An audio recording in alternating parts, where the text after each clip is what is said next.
He glanced up at the giant monitor screen in front of Cornish, on which you could see Van Leyden hunched tensely over his controls. "How's it going?" Cornish flicked the cut-off switch. "They're closing. Charlie's a bit edgy." Taltalian shrugged his burly shoulders. "Can you blame him? It's very possible he's going up to rendezvous with a flying coffin."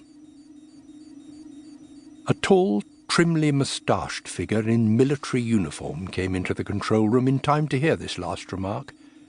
Brigadier Alistair Lethbridge-Stewart, commanding officer of the United Nations Intelligence Task Force, British section, looked very hard at the impassive Taltalian, then turned to Cornish. "Do you think they're dead?" he asked. "I don't know," Cornish said, "but in 7 months' space-time you'd think they could have fixed a defective radio." Taltalian spoke his thoughts with his usual brutal frankness. "If they are dead, it will turn public opinion against our European space program." Cornish shot him a scornful glance. "Frightened your computer grant will be cut, Bruno?" Taltalian gave one of his typical shrugs and turned away.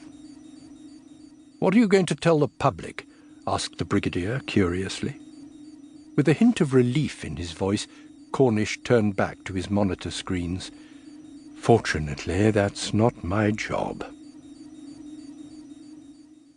The man whose job it was to inform the great British public was installed in the VIP viewing room, just off the control room, watching events through the huge glass window.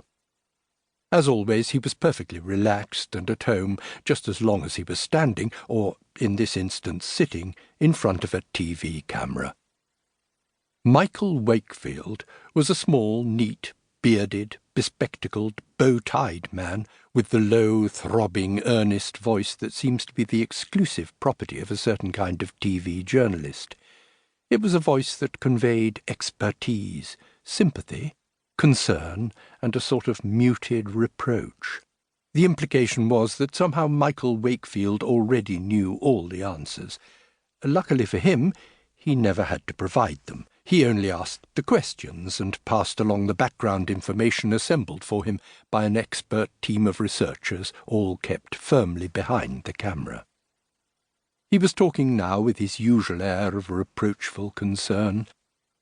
"In a few minutes we shall know the answer to the question that has been occupying the minds of everyone here at Space Control ever since Mars Probe 7 took off from the Red Planet on its return journey nearly 8 months ago." Wakefield paused dramatically. "What has happened to astronauts Frank Michaels and Joe Lafee?" Another pause. "Communications remained perfect on the long journey out to Mars and throughout the difficult landing. For a full 12 hours they sent back pictures and reports from the surface of the planet. Both then seemed to be in perfect health. Then, the most dramatic pause of all, silence." Wakefield's earnest face was filling TV screens all over the country, and one of them was in a big old-fashioned room in an old-fashioned building not too far away. It was an extraordinary-looking room in its way, a mixture of past, present, and, in a sense, future. The solid-looking, whitewashed brick walls and the huge porthole-like circular stained-glass window suggested the architectural style of the turn of the century. Crystal chandeliers and a dresser loaded with assorted ornamental cups and plates and vases confirmed the impression. Yet another wall was lined with metal shelves containing an amazing jumble of scientific equipment, both electronic and chemical. Nearby stood a cluttered, old-fashioned roll-top desk. Most amazing of all was the many-sided control console that dominated the centre of the room. A transparent column rose from its centre, and each facet of the console was crowded with rows of instruments, dials, monitors, and switches. A very tall, very thin man in a ruffled shirt and an elegant black velvet jacket stood staring thoughtfully at the television.